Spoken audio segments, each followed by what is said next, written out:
आज हम पढ़ेंगे विदेशी यात्रियों से मिलने वाला जानकारी। हमारा भारत इतिहास में विदेशी यात्रियों से क्या क्या जानकारी मिला ये देखेंगे।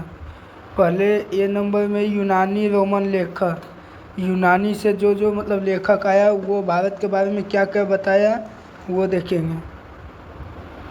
पहला लेखक का नाम है टेसियस। पहला लेखक का नाम है टेसियस। पहला लेखक का नाम है टेसियस, जो कि यह ईरान का राजवैद्य था। ईरान का राजवैद्य था टेसियस।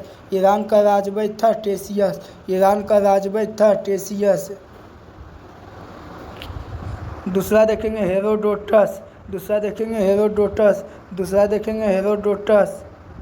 इसे इतिहास का पिता कहा जाता है। इसे इतिहास का पिता कहा जाता है। इसे इतिहास का पिता कहा जाता है। इसे इतिहास का पिता कहा जाता है। किसे इतिहास का पिता कहा जाता है? हेरोडोटस का।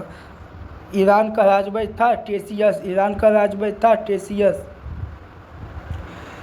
इसने अपनी पुस्तक हिस्टोरिका में 5वीं शताब्दी ईसा पूर्व में भारत फारस के संबंध में वर्णन किया। मतलब हेरोडोटस अपनी पुस्तक हिस्टोरिका में 5वीं शताब्दी ईसा पूर्व में भारत और फारस के संबंध में वर्णन किया। भारत और फारस के संबंध में वर्णन कौन पुस्तक में किया था? हिस्टोरिका में। भारत फारस के संबंध में वर्णन कौन पुस्तक में किया था? हिस्टोरिका में। भारत फारस के वर्णन में संबंध कौन पुस्तक किया था? हिस्टोरिका में।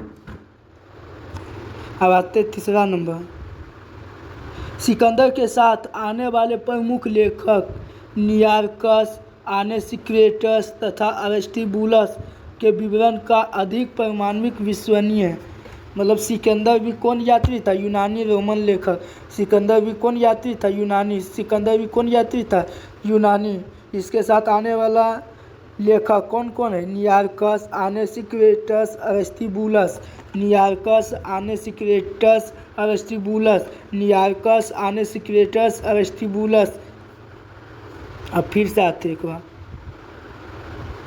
टेसियस कौन लेखक है? यूनानी लेखक। टेसियस कौन लेखक है? यूनानी लेखक।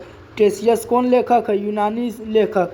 टेसियस कौन लेखक है? यूनानी लेखक। यह ईरान का राजवैद्य था। यह ईरान का राजवैद्य था। दूसरा नंबर हेरोडोटस। इतिहास का पिता किसे कहा जाता है? हेरोडोटस को। इतिहास का पिता किसे कहा जाता है? हेरोडोटस को। यह अपनी पुस्तक लिखी थी हिस्टोरिका। यह अपनी पुस्तक लिखी थी हिस्टोरिका, जो कि 5वीं शताब्दी ईसा पूर्व में भारत फारस का वर्णन किया। कौन पुस्तक में भारत और फारस के वर्णन मिलता है? हिस्टोरिका। हिस्टोरिका का लेखक हेरोडोटस। तीसरा सिकंदर। सिकंदर के साथ आने वाले लेखक कौन कौन है? नियार्कस, आनेसिक्रेटस, अरिस्टोबुलस। नियार्कस, आनेसिक्रेटस, अरिस्टोबुलस। अब चौथा नंबर देखें। चौथा नंबर मेगास्थनीज। यह सेल्यूकस निकेटर का राजदूत था। मेगास्थनीज यह सेल्यूकस निकेटर का राजदूत था। मेगास्थनीज यह सेल्यूकस निकेटर का राजदूत था। मेगास्थनीज यह सेल्यूकस निकेटर का राजदूत था। सेल्यूकस निकेटर का राजदूत कौन था? मेगास्थनीज। सेल्यूकस निकेटर का राजदूत कौन था? मेगास्थनीज। सेल्यूकस निकेटर का राजदूत कौन था? मेगास्थनीज। सेल्यूकस निकेटर का राजदूत कौन था? मेगास्थनीज, जो चंद्रगुप्त मौर्य के दरबार में आए थे। मेगास्थनीज किसके दरबार में आए थे? चंद्रगुप्त मौर्य के दरबार में आए थे। मेगास्थनीज किसके दरबार में आए थे? चंद्रगुप्त मौर्य के दरबार में आए थे। इन्होंने अपनी पुस्तक इंडिका में मौर्य युगीन समाज एवं संस्कृति का विषय में लिखा। मेगास्थनीज का पुस्तक कौन है? इंडिका। मेगास्थनीज का पुस्तक कौन है? इंडिका। मेगास्थनीज का पुस्तक कौन है? इंडिका। मेगास्थनीज का पुस्तक कौन है? इंडिका। मेगास्थनीज यह किसका राजदूत था? Seleucus Nicator. यह किसका राजदूत था? Seleucus Nicator. यह किसके दरबार में आया था? चंद्रगुप्त मौर्य के दरबार में आया था। मेगास्थनीज का पुस्तक का नाम क्या था? इंडिका। मेगास्थनीज का पुस्तक का नाम क्या था? इंडिका। इंडिका में किस समाज का बारे में चर्चा मिलता है? मौर्ययुगीन समाज एवं संस्कृति के बारे। मौर्ययुगीन समाज एवं संस्कृति के बारे में किस पुस्तक में जानकारी मिलता है? इंडिका। मौर्ययुगीन समाज एवं संस्कृति के विषय में किस पुस्तक में जानकारी मिलता है? इंडिका। अब अगला आते हैं।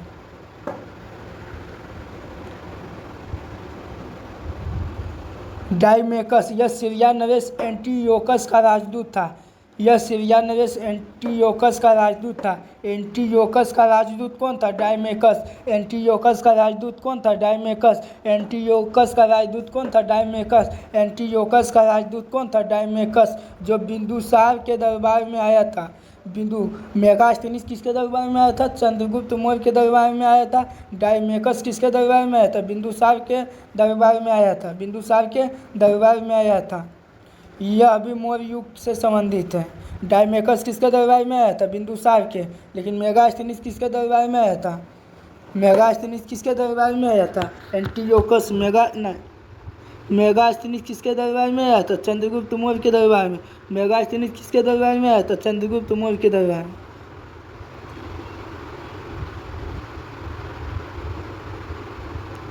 डायनोसियस यह फिलेडेल्स का राजदूत था। यह फिलडेल्फस का राजदूत था। यह फिलडेल्फस का राजदूत था। यह अशोक के दरबार में आया था। डायनोसियस किसका दरबार में आया था? अशोक का। डायनोसियस यह किसका दरबार में आया था? अशोक का।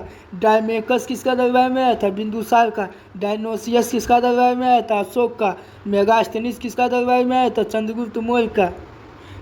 किसका दरबार में आया था, यह इम्पोर्टेंट है।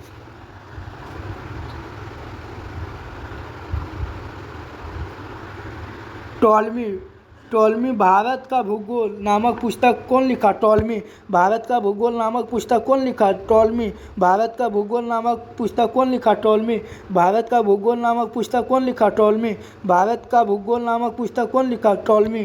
प्लिनी यह नेचुरल हिस्ट्री लिखा। प्लिनी यह नेचुरल हिस्ट्री लिखा। हिस्ट्री के पिता किसे कहा जाता है? हेरोडोटस को। हिस्ट्री के पिता किसे कहा जाता है? हेरोडोटस को। हिस्ट्री का पिता किसे कहा जाता है? हेरोडोटस को। हिस्ट्री का पिता किसे कहा जाता है?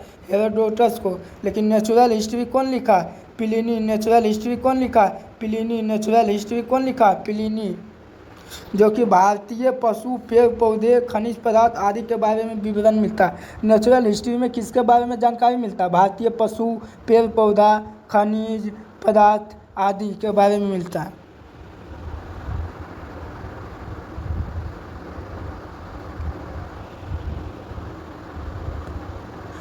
9 number, Periplus of the Erythraean Sea. Periplus of the Erythraean Sea. Periplus of the Erythraean Sea यह पुस्तक का लेखक कोई नहीं, अज्ञात पुस्तक है, जो कि हिंद महासागर में मिला था यात्रा करने के पश्चात में। लेखक करीब 80 ईस्वी में हिंद यात्रा पर आया था। इसने उसी समय भारत के बंदरगाहों तथा व्यापार वस्तुओं के बारे में जानकारी दिया। कौन पुस्तक? पेरिप्लस ऑफ इथियन सी। अब आते एक बार फिर शुरू से रिवीजन करते हैं। यूनानी रोमन लेखक कौन कौन है? टेसियस। यूनानी रोमन लेखक कौन कौन है? टेसियस, Herodotus, नियार्कस, आनेसिक्रेटस, Aristobulus, Megasthenes, डायमेकस, Dionysius, Ptolemy, Pliny. इतना कौन है? यूनान रोमन लेखक हैं। अब एक बार रिवाइज कर लेते अच्छा से।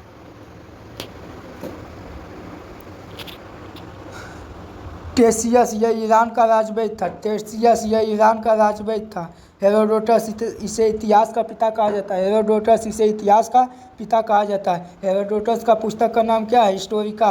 हेरोडोटस का पुस्तक का नाम क्या है? हिस्टोरिका, जिसमें भारत फारस के बारे में जानकारी मिला। सिकंदर के साथ आने वाले लेखक कौन कौन है? सिकंदर के साथ आने वाले लेखक कौन कौन है? नियार्कस, आनेसिक्रेटस, अरिस्टोबुलस। नियार्कस, आनेसिक्रेटस, अरिस्टोबुलस। नियार्कस, आनेसिक्रेटस, अरिस्टोबुलस। मेगास्थनीज यह सेल्यूकस निकेटर का राजदूत था। मेगास्थनीज यह सेल्यूकस निकेटर का राजदूत था, जो कि चंद्रगुप्त मौर्य के दरबार में आया। मेगास्थनीज का पुस्तक का नाम इंडिका। मेगास्थनीज का पुस्तक का नाम क्या है? इंडिका। मेगास्थनीज के पुस्तक का नाम क्या है? इंडिका, जो मौर्य युगीन समाज एवं संस्कृति के बारे में लिखा है।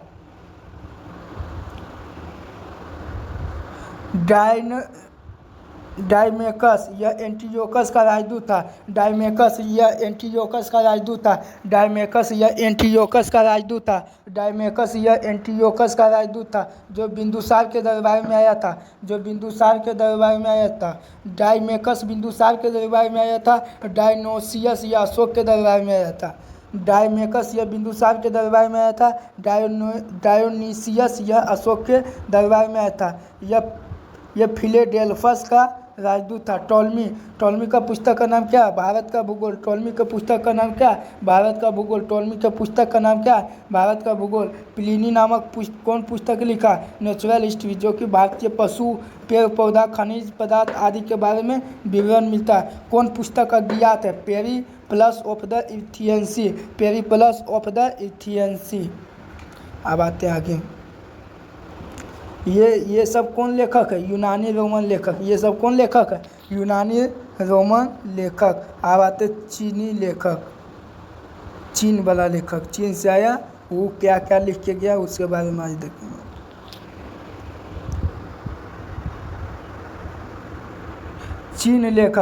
चीन लेखक पहले कौन है? फाहियान है, उसके बाद सयुगन है, उसके बाद वेनसांग है, उसके बाद इत्सिंग है। पहले फाहियान, दूसरा सयुगन, तीसरा वेनसांग, चौथा इत्सिंग। पहला फाहियान, दूसरा सयुगन, तीसरा वेनसांग, चौथा इत्सिंग। पूछेगा इनमें से कौन चीनी लेखक है? फाहियान है, सयुगन भी है, वेनसांग भी है, इत्सिंग भी है। अब एक करके पढ़ते हैं।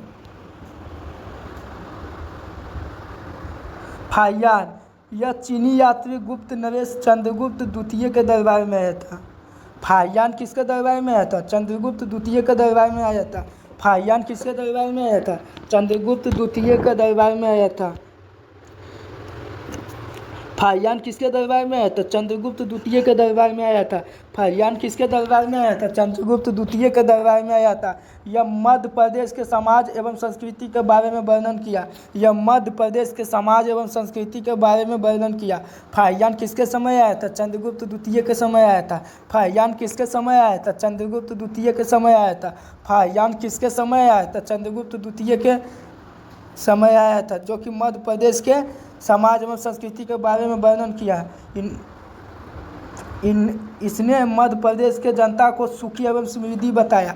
किसने मध्य प्रदेश की जनता को सुखी एवं समृद्धि बताया? फाहियान। किसने मध्य प्रदेश की जनता को सुखी एवं समृद्धि बताया?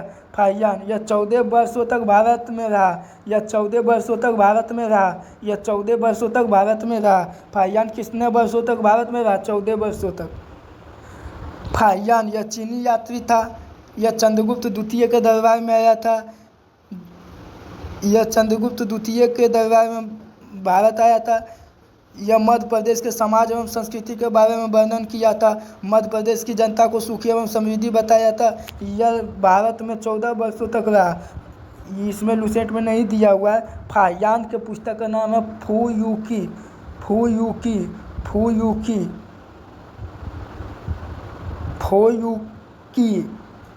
फाहियान के पुस्तक का नाम क्या? फुयुकी। अब आते हैं सयुगन यह 518 ईस्वी में भारत आया था। सयुगन कब आया था भारत? 518 ईस्वी में। सयुगन कब आया था भारत? 518 ईस्वी में भारत आया था। इसने 3 वर्षों तक यात्रा किया, बौद्ध धर्म की प्राप्ति एकत्र की। सयुगन आया था ना, तो वह बौद्ध धर्म के मतलब सीखने के लिए आया। बौद्ध धर्म में क्या क्या चीज़ है वो सीखने के लिए आया था। कब आया था? 1518 में। तक गया होगा कब? 3 वर्ष तक ले रहा था। 521 में गया है, लेकिन आया कब? 518 में। आया कब? 518 में। आया कब? 518 में। आया कब? 518 में। और गया कब? 521 में। अब आते वेनसांग।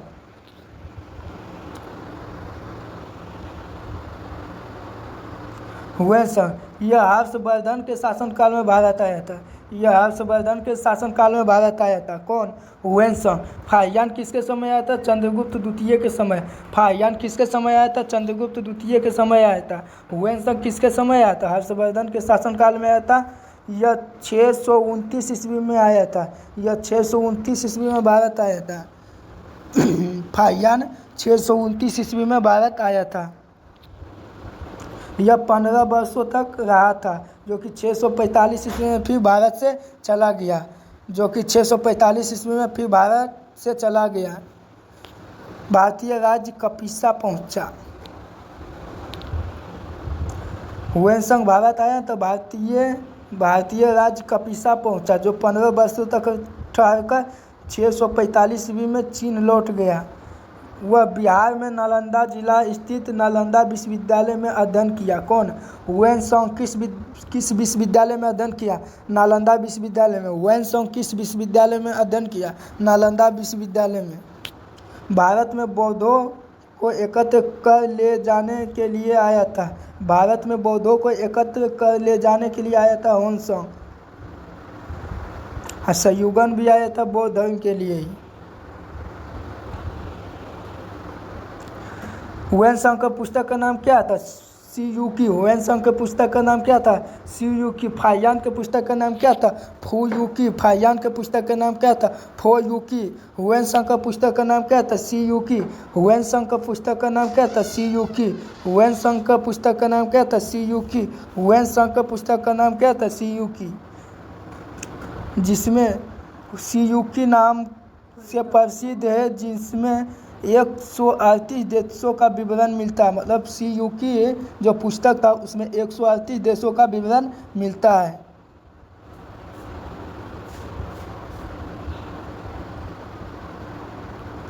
इसने हर्षकालीन समाज, धर्म तथा राजनीति के बारे में वर्णन किया। आया किसके दरबार में? हर्षवर्धन के दरबार में आया था। हुएनसांग किसके दरबार में आया था? हुएनसांग किसके दरबार में आया था? हर्षवर्धन के दरबार में। तो इसी के समाज के एवं धर्म एवं राजनीति के बारे में वर्णन किया था।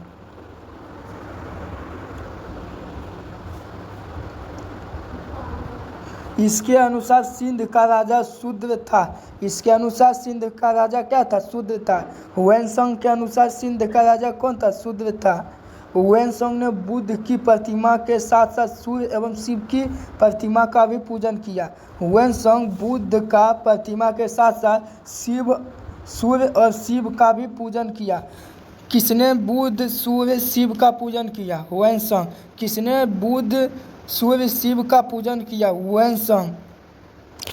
हुएनसांग के अध्ययन के समय नालंदा विश्वविद्यालय का कुलपति कौन था? शिलभद्र।